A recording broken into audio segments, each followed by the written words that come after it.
How do I do it all? The Brezza gives me the power. The first game in Delhi for the Capitals resulted in the first defeat of the season for the Capitals. Can they bounce back now against the Rajasthan Royals side whose season has been oscillating from defeats to wins to defeats again? We build up to that game on Maruti Suzuki Arena presents ESPN Cricinfo Timeout in the company of Ian Bishop and Ambati Rayudu. Thank you, gentlemen, for your time. Let's start with Delhi. And Rayudu, Faf du Plessis missed the last game. You obviously want him as soon as he's fit. Who goes out, and is it time for that player to be Jake Fraser-McGurk? I think so. I mean, because Delhi has been having a good run in the IPL so far, and they want to keep it intact, and they don't want to be stubborn in areas that they can really, excel in.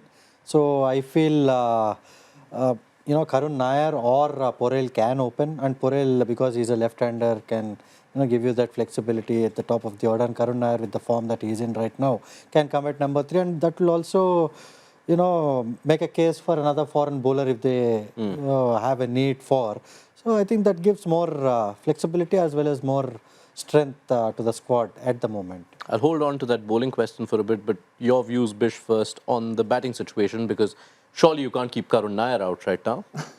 No, he batted like a dream, and he showed the value of form coming into the IPL with the domestic season that he had. So yeah, I'd agree. Jake Fraser-McGurk still has a lot of learning to do about his batting. So Faf comes in, and if he's fit enough, if he's not subbed out when they're in the field, then he can offer you some excellence in the field as well.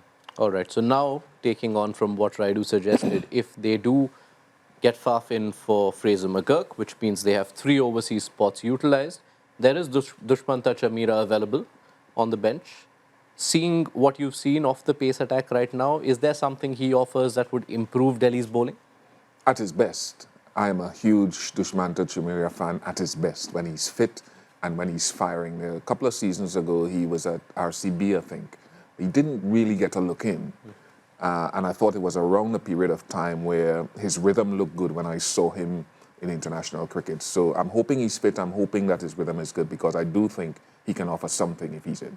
How do you rate Delhi's pace attack as it has been so far? Because there's not a lot of wickets between Mukesh Kumar and Mohit Sharma. And as for Mitch Starc, he started hot, 8 wickets in 2 games, been a bit dry after that.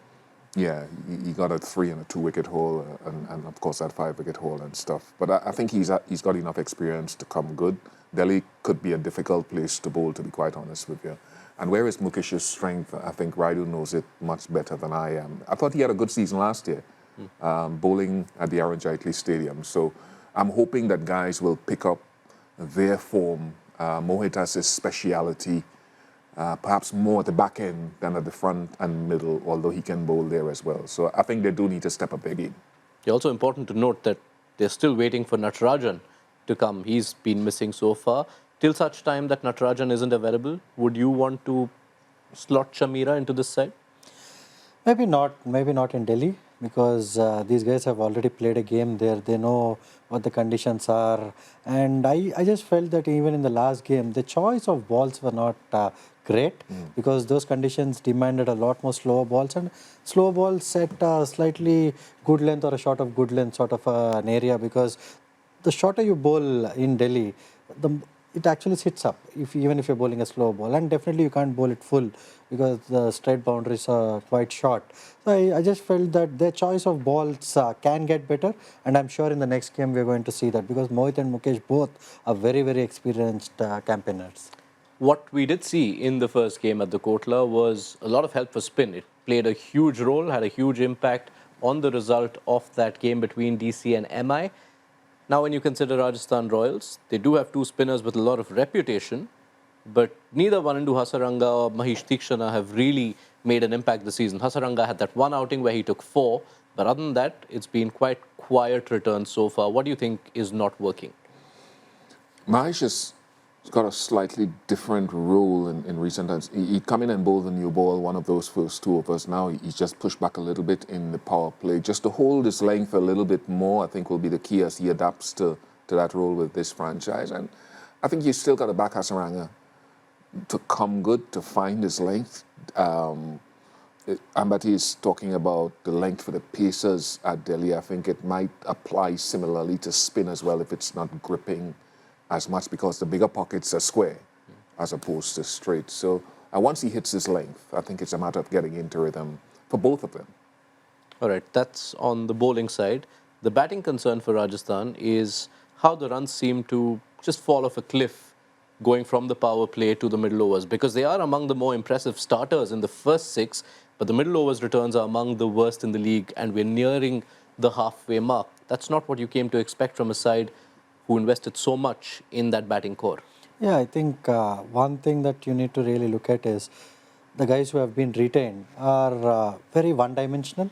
They're all very, very similar sort of batsmen. Their strengths are very similar. Their weaknesses are quite similar as well. So I think someone like Hetmeyer going in and batting at 4 can disrupt that. And I feel they have to, I think time has come.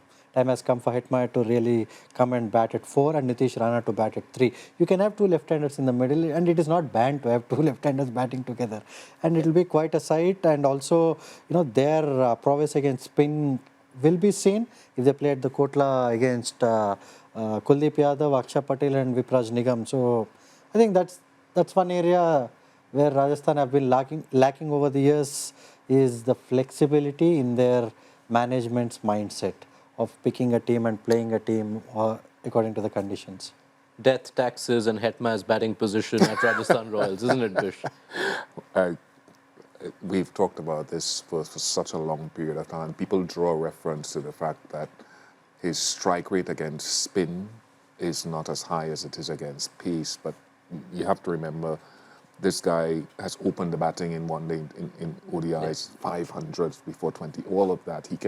He's a much higher in the order batter than he's gotten slotted in here at Rajasthan Royals. Do you feel, aside from the Hetmeyer position, Rajasthan also perhaps obsessing a bit much with the left-right combination? For like Nitish Rana's case, that he sort of had that half century against Ashwin and then he was down the order. I still like to see. Because it's also meant, we haven't seen Samson and Parag. We've hardly seen Samson and Parag bat together this season. And they were actually one of the best partnerships in the middle overs last season. There's no doubt. Okay, on Nitish, I want to see Nitish come in at a position between 3 and 4. Rian is striking the ball well, but Nitish deserves, I think, to hold that position somewhere there. They have to be more positive. I thought they ended the last game with 6 wickets left in the tank, and they only got a middling score of 173. So there has to be that trust. Dhruv Jurel and those guys, once you get in, if you're not down the back and if you're in the middle, we have to keep that tempo going at Delhi. You don't know how much is enough if you have to bat first. Yes, it is some venue, because the average first innings total here since last season is only 230. So good luck to the bowlers. Thank you so much, Rayudu, Bish, for setting up the game for us. Be sure to join the build-up just before toss time on Maruti Suzuki Arena presents ESPN Cricinfo Timeout. How do I do it all? The Brezza gives me the power.